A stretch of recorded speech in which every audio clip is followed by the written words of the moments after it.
Hey guys, it's Christine, also known as IvyWinter. Thank you for joining me for another Disney video.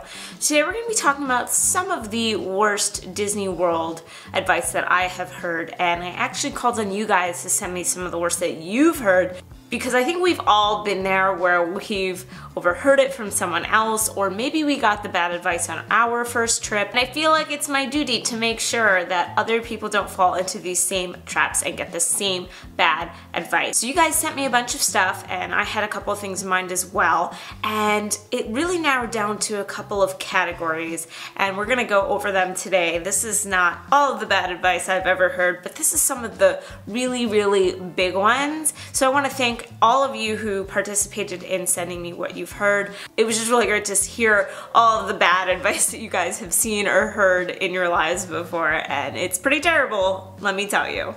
So the very first one that we're gonna tackle is this idea that you don't really have to plan and just play it by ear and you'll be fine just going there and winging it. This was something that a lot of you have been hearing. I have a few of you who brought up just this in a lot of different ways. So Jenny Morash said, I've had a couple of people tell me it's okay to just play it by ear. It's a Great Disney Day says, just wake up and decide which park to go to. Bad idea.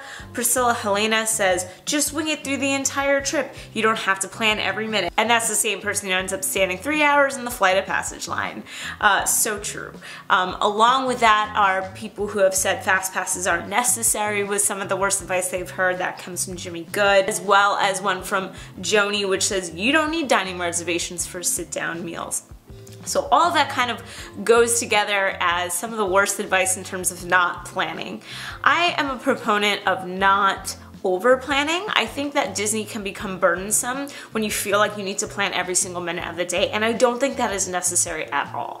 But I do think that there is a bare minimum of work that you need to do, and that is planning what parks you're going to on each day, so that from there you can plan your fast passes and you can plan any sit-down reservations in the parks. You should also be thinking about if you're going to go to Disney Springs or the Boardwalk or anywhere else, and then maybe also be thinking about reservations there. But you need to have an idea of what you're going to do every single day. The only time I would tell anybody to wing it is if you've gone a bunch of times, if you're going maybe solo or maybe one other person who is super open to doing that.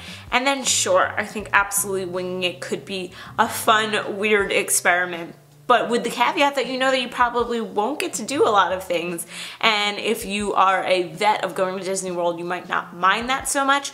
But if it's your first trip or even your 10th trip and you actually want to get things done, you need to have a bare minimum plan of park days, reservations, and fast passes. You cannot wing it. Maybe 20 years ago you could, but gone are those days.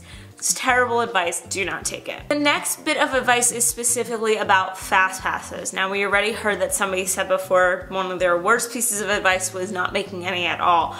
But when it comes to actually making fast passes, this is probably one of the other worst bit of advice, and it is to save your fast passes for later in the day. I actually had two different people who wrote into me about this. One was Brad Hughes, who said, I always hear people say, save your fast passes until the end of the day, and it drives me nuts. I always make my first by 11 and usually finish the last by 2 or 3 so I can start hitting the extra fast passes one after another. I hit a major attraction at Rope Drop just in case I don't have a fast pass. I rode so much last year by doing this. And then Jennifer McWilliams also said she's heard people say book fast passes for later in the day. Used to be true when parks were less busy, but not now. Multiple fast passes for the win. I totally agree. I think it is a waste of your fast passes to wait until the end of the day.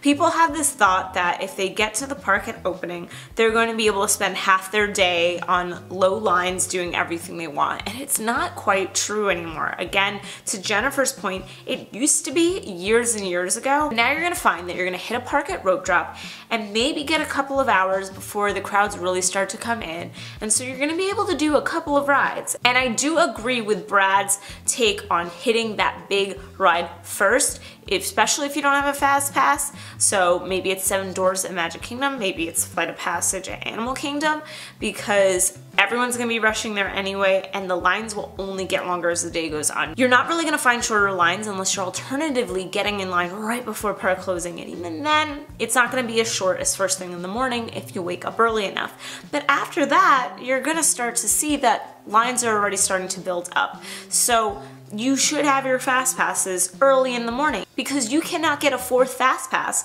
until you finish fast pass number 3. So you want to do that earlier in the day, so then you can get that 4th one, 5th one, 6th one, etc. You're also going to run into an issue if you book your fast passes later, say you finish them all up at 6 or 7 p.m., where there might not even be any fast passes left after that point, or if there are, they're for maybe 1 or 2 small rides that aren't exactly the big ones that you wanted to go on, because fast passes have a finite amount every single day. A lot of people don't realize this. They aren't just infinite, because that would mess up the whole flow of lines and waits. Sometimes they do release more fast passes the day of for various rides, but there is a finite amount. So there will be a point in the day where there's gonna be no more left, and you don't wanna feel like you've only used 3 fast passes and now you have no more to book. So 100% do them earlier in the day. Do not listen to the advice to do them later in the day, because you're really gonna waste your day unless your morning is not a park morning and you're gonna be going and doing something else. Then of course, make your fast passes later. Another one that made me so sad was that 2 people told me, and I've heard this plenty of times, to skip Epcot. That is the worst advice. So Jacob Martin says, never go to World Showcase. It's not cool or anything, no. And Wallace said, he's heard, we can skip Epcot, that's where all the boring stuff is. It kills me. I don't think it's good advice to tell anyone to skip any park, especially if it's a first visit or if they haven't been in years, because your opinion on a park is different than what their opinion would be. And I don't think you should ever deny someone or talk down about a park and get them freaked out and think that they won't enjoy it.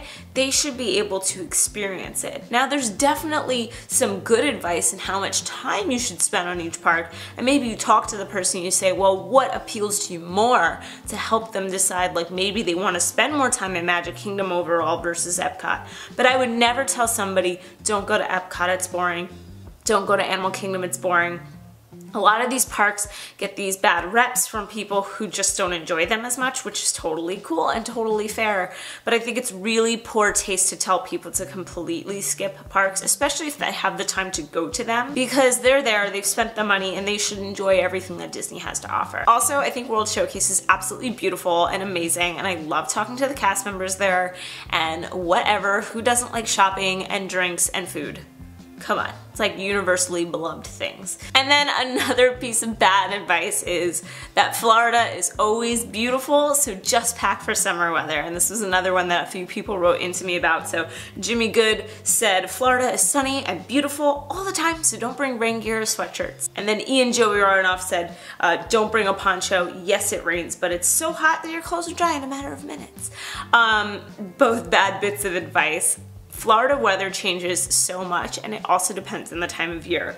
But even if you're going middle of summer and it's hot, yeah, pack your shorts and your tank tops, but you better be packing some kind of rain gear because it rains every single day. And if you're going in January, it's not gonna be pool weather every day. You're gonna have cold evenings. You better pack a sweatshirt or a jacket and pants. We went in January and that weather fluctuated so much. We had some gorgeous days where I was comfortable in a dress all day through the evening, and then we had days where I stepped outside in like a hoodie and was like, I'm freezing. So just because Florida is called the Sunshine State doesn't mean that's literally all that there is, and you really need to pay attention to the weather, and you really need to make sure that you're packing layers, especially in the winter time, and packing rain gear, especially in the summer, and some extra clothes, because if you do get wet, you're not gonna dry in 2 seconds, and you might wanna have an extra pair of clothes here and there to change into. So that's just some of the worst advice that I, and apparently you guys, have heard about Disney World. I would love to do another part of this video because I think there's so much bad advice out there. So if you want to be in part of the next video, let me know the worst advice you have ever heard about Disney World down in the comments below, and I might pull it out and put it into a part 2 because I think this is a great topic. Thank you for watching. If you like this video, then like it. If you like me, you should subscribe. I make videos every single week about Disney. It's really exciting. I have a trip coming up that was a bit of an impromptu booking. If you want to check out live streams and vlogs from that, then you'll want to stay tuned. Thank you so much for watching and have a great rest of the day. Bye.